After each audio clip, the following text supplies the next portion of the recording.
Have you ever felt like you're just sort of watching your own life from the sidelines? Or maybe that the really big heartbreaks, they aren't the loud ones, but the quiet whispers. Mm-hmm. Today, we're taking a deep dive into a novel that just nails that feeling. Kazuo Ishiguro's amazing work, The Remains of the Day. Right. It's one of those books, that on the surface seems like almost nothing happens. Yeah, very little plot in a conventional sense. But by the end, you realize it's somehow managed to do almost everything. That's a perfect way to frame it, actually. Yeah. We're going to unpack the story of Stevens, who's this aging English butler. Right. And he takes what seems like a really simple 6-day drive through the countryside. It's back in 1956. Okay. But under that placid surface, this novel just unfolds, this profound meditation on time, duty, shame, and really the quiet catastrophes of a life lived, well, always putting things off, in deferral. Yeah, that sense of deferral is huge. It really is. It's so restrained, the writing style, that the end can feel like a scream you didn't know you were holding in. That's how one critic put it. Wow. Okay, so our mission today is to really pull back the curtain on this literary marvel. We'll dig into its unique voice, the clever structure, and those sometimes devastating truths it tells us about duty, dignity, and the choices that make us who we are. Or maybe unmake us. Exactly, or unshape a life. It's quite a journey we're embarking on. Let's do it. Okay, so the first thing I think that just absolutely grabs you about The Remains of the Day is Stevens' voice. Oh, absolutely. He narrates first person, but it doesn't really feel like his voice, does it? It's more like the voice of the profession. Yes, the voice of butlering that he's just completely internalized. You sense that formality baked right into his language. And it's not just what he says, it's how he says it. That's key. Every single observation, every thought Stevens has, it gets filtered through this incredibly precise, almost ornate linguistic screen. Right. He's always using phrases like, one feels, or it would not be unreasonable to suggest, maybe I venture that. It's very formal. Extremely. His language is so stiffly decorous that, a missing fish knife isn't just lost. No. It becomes a most regrettable lapse in standards. Wow. And even his own dying father. He's described almost clinically as a figure of some dilapidation. Oof. That emotional distance is just stark. It is. And that's where Ishiguro's genius really kicks in, isn't it? Because his voice, it manages to be both comic. Yeah, genuinely funny sometimes. Yeah, and just deeply tragic. At the same time, Yeah. you might chuckle at the sheer pomposity, the formality, but then it hits you. That pomposity is basically armor. Right. Protection. Exactly. It's his shield against panic, against grief, even against love, maybe especially against love. So he's built this narrator who isn't unreliable because he's actively lying to the reader, No, not in the usual sense. but because he's been lying to himself for so long. Yes, the lie has literally become his syntax. It's how he processes the world. And that voice, as you say, it's tied directly into Stevens' core belief system. Dignity. Absolutely central. Yeah. For him, dignity isn't just, good posture and politeness. Oh. It's an absolute code. Right. It means never, ever appearing flustered. Never expressing a private opinion, certainly not around employers. Right. Keep it all in. And maybe above all, never abandon your post. Duty first. Always.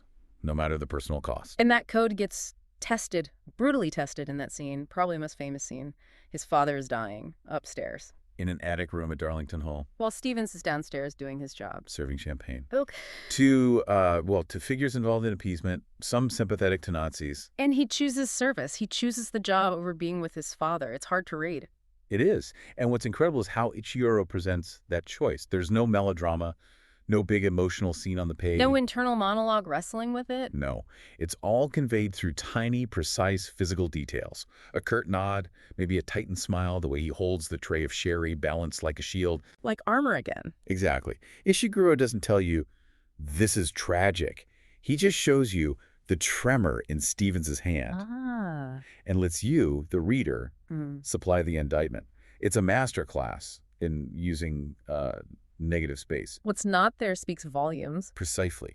The grief, the rebellion, the basic human connection, their absence is louder than anything actually said or done. And this intense emotional control, this self-deception, it also leads to this really unique kind of humor in the book. It does, yeah.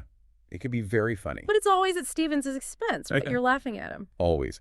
You see him patting himself on the back for his bantering skills. Oh, yeah, the banter. After telling a joke so incredibly stiff it could probably starch a collar. Huh, right. Or he'll remember some minor professional moment like correcting a French diplomat on how to say claret, and recall it with the kind of intense pride you'd expect from a general remembering a key battle. It's almost absurd. It is. But the comedy is, like, surgical. Every laugh just peels back another layer, exposing that huge gap between the perfect butler persona he performs. And the actual human being he's sort of exiled inside himself. Exactly. The self he won't let out. Okay, let's maybe pivot a bit and talk about the structure of the novel, because that's also really clever. It is, yeah. Very intricate. The present-day story is simple enough on the surface. Stevens is driving Darlington Hall to Cornwall. Right, 1956. And the reason, supposedly, is to persuade Miss Kenton, the former housekeeper, now Mrs. Ben, to come back to work. That's the official mission, anyway. And each night on this trip, he writes in his journal, recording the day. But those entries, they aren't just what I did today. They become triggers. Triggers for memory. Exactly.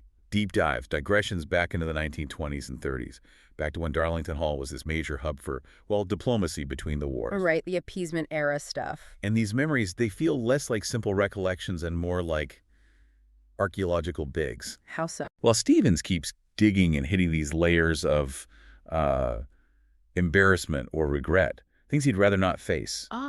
And as soon as he hits one, he quickly covers it back up with a fresh layer of professional pride or justification. So the journey isn't just geographical. Not at all. The deeper he drives physically into the West Country, the deeper he's forced to drive into himself.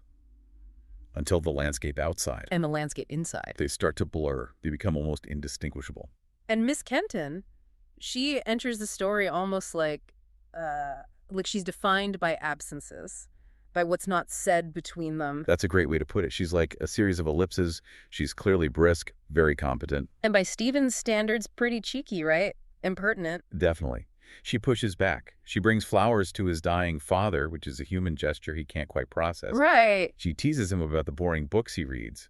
And then there's that incredible scene where she's standing in his doorway. Clutching a letter. A resignation letter, probably, or maybe something more personal. And he just refuses to acknowledge it. Refuses to see her, really. Wow. So their whole relationship is like a duet performed in separate rooms.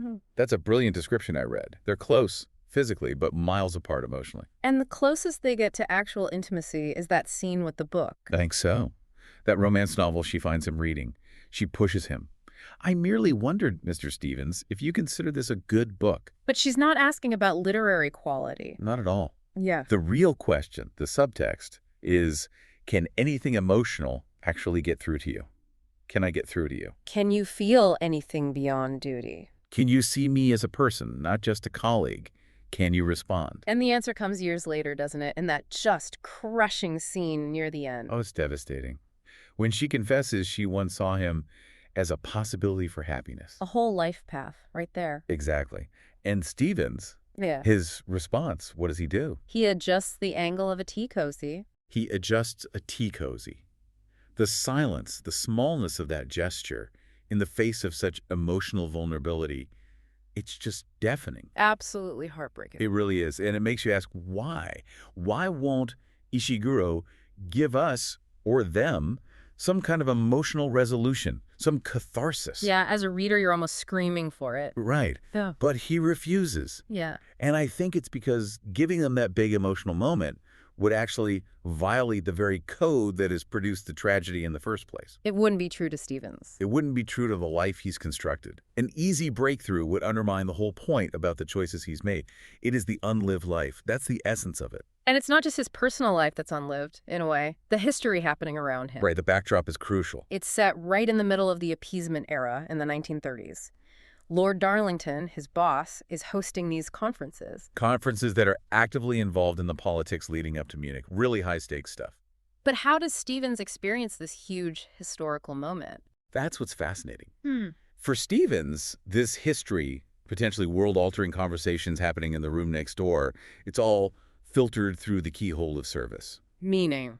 meaning he experiences it primarily as logistical problems, issues of seating arrangements and silver polish. Wow. So it's not just that he's unaware. No, it's a kind of critique, isn't it? A historical critique. It shows how rigidly sticking to your class role, your station, can basically reduce geopolitics to a culture of etiquette.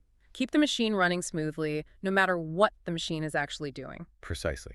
And later, after the war, when Lord Darlington is discredited, seen as naive or even a collaborator. How does Stevens react then? Does he reconsider? No. He dismisses the whole thing as just a most distressing misunderstanding. A misunderstanding. Yeah, and that phrase, it does double duty, doesn't it? It protects his former employer's reputation, or tries to. And it protects Stevens himself. Exactly. Protects him from having to face the possibility that he dedicated his life, his perfect service, to a cause that was flawed, or maybe even evil, all with perfect manners. That's chilling, actually. It is.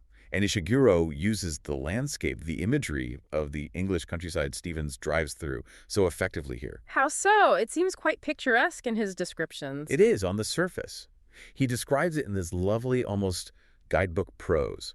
You know, rolling hills, hedgerows, those most English of sunsets. Sounds nice. But every beauty is shadowed. Every seemingly innocent view triggers something else. Good. It's like the landscapes are palimpsests, like old scrolls scraped clean and written over. Yeah, layers of meaning. Exactly. Each beautiful view has this layer of memory underneath that Stevens can't quite ignore but won't fully acknowledge either. Can you give an example? Sure, he sees a field of poppies. Beautiful, but... Reminds him of World War I. Right. Reminds him of the trenches he never fought in. A sort of quiet reminder of a duty perhaps shirked, or a generation's sacrifice he didn't share. Okay. Or he's in a seaside town, usually a place of leisure, right? But for him, it triggers the memory of the day Darlington ordered him. Oh, no. Ordered him to fire 2 young Jewish maids simply because they were Jewish. For the good of the household, Darlington said. God. So the landscape isn't just pretty scenery. Not at all. Yeah. It's a moral mirror. It reflects his past actions, his complicity, his regrets, and that final image.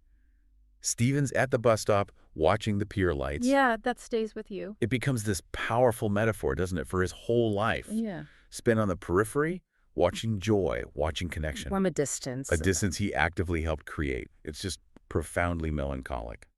Now, it's fair to say some readers find the book slow. Maybe the prose feels a bit sleepy. Soporific, yeah. That's a word some critics use. Yeah. Or maybe the emotional level feels too uniformly tepid. Right. There are no big dramatic blow-ups, no shouting, no plate smashing. None of that. And for some, that lack of conventional drama can feel a bit like watching varnish dry on a masterpiece. You have to be patient with it. That's a great description. And it's a valid reaction, but if you connect it to the themes. The monotony is the point. I think so. That seeming monotony is thematic. Yeah. It's not just a style choice. It is the actual sound of a life being slowly varnished over. Yeah. That quietness, that lack of fireworks, that's the tragedy. It's the sound of life slipping away unnoticed. So, thinking about all this, what's the book's legacy? What does it leave us with? It's definitely become famous as the book about English repression, right? Oh, absolutely. It's almost shorthand for the English art of emotional repression. You hear it invoked all the time in that context. But its influence is wider than just that stereotype, isn't it? Much wider. Yeah. I mean, it really redefined the unreliable narrator. How so? By showing that unreliability doesn't have to come from deliberate lying. It can come from profound, ingrained self-deception. Ah, okay. And it definitely inspired loads of, campus novels about disappointed academics or any story about lives filled with quiet regret. And maybe stories where the real action is hidden. Exactly. It provided a template for any story in which the real drama occurs in the subtext. In the pauses, the omissions, the things not said. Right. And the film, the Merchant Ivory film with Anthony Hopkins and Emma Thompson. Fantastic film. It absolutely cemented the book's reputation in popular culture, made it iconic. But you'd say the book still goes deeper. I would. The film is brilliant, but the novel remains the deeper excavation. It's where you really get inside Stevens' head and the nuances of his self-imprisonment. So by that final page, Stevens is at the bus stop. He's had his meeting with Miss Kenton. Now Mrs. Ben. Right. And he seems to have grasped some hard truths. That Miss Kenton will not return, that his loyalty to Darlington was misplaced, that Darlington was a fool. And crucially, that dignity without love is merely a gilded cage. That's powerful. A realization, maybe too late. Perhaps. And yet. What does he resolve to do in that moment? He decides to practice. Bantering. Bantering. With strangers on the bus. Not because he suddenly wants genuine connection. No. But because, as he puts it, it is the done thing. Oh, that's just heartbreaking. It's heartbreaking precisely because it's so small, so inadequate. Ishiguro gives us this epic of regret, but fills it with no grand gestures. Just quietness. Just the quiet rustle of a life closing like a fan. The remains of the day, the title. It's not about the big events. It's the leftovers. It's the silences between events. The choices not taken, the words never spoken. That's what remains. Wow. As we close this book and this deep dive, you realize you've kind of been holding your breath the whole time. Not because it's full of suspense in the usual way, but because it just feels profoundly true. It resonates, doesn't it? And maybe in some quiet way, we are all Stevens sometimes. Polishing the silver, focusing on the small tasks. While maybe the bigger things, the lights are going out. Yeah. Maybe we invite you, listening, to think about your own silences between events, the weight of choices made. Or maybe even more profoundly, the weight of the choices not made.